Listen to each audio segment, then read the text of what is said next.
So Ron, I'm aware, I've talked to some surgeons who work with some of the larger companies specialising in breast augmentation in the UK, and they advertise quite a low price for breast augmentation, but the surgeon is actually told they need to upsell to a more expensive implant, which adds £1,000 onto the nature of the price of the operation. So I believe this is quite a classic selling technique used in lots of industries, from timeshares to other areas, which is get people in at a low price but then sell them the extras. And you know, these are the other areas that were looked at in the call for evidence as well. And looking at, I think, both the consultation process, where I think a lot of people from this report anyway recommended a two-stage written consent process for cosmetic surgery, and some people also wanted that reflected in the non-surgical side of things as well.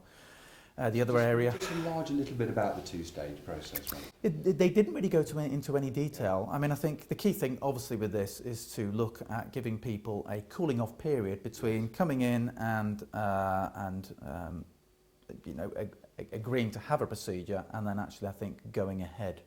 with the procedure.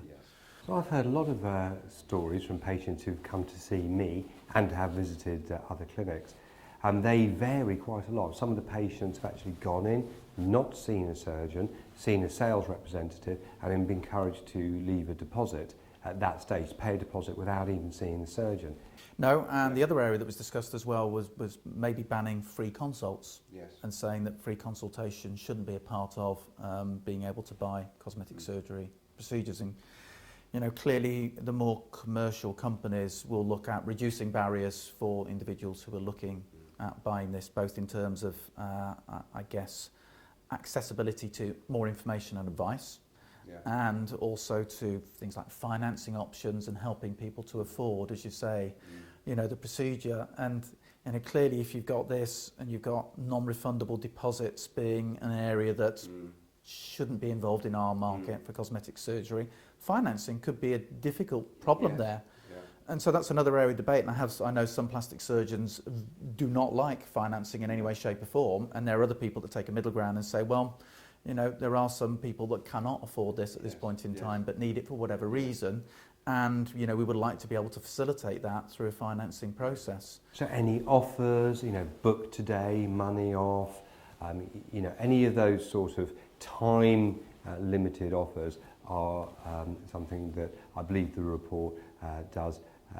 you know, discourage. Well, this is it, and I think, you know, there is, I think, a clear debate between looking at, I think, the commercialities of running a business and looking at what consumers want, and then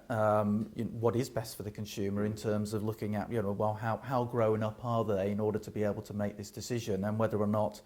you know, the offers or the discounts or whatever is a major consideration in terms of them having a procedure, and is the main reason, or whether they take into account the quality, which of course is really hard to tell, about the individual provider and the individual practitioner who's actually performing the procedure. All very difficult things to pin down. So watch this space, I think, guys.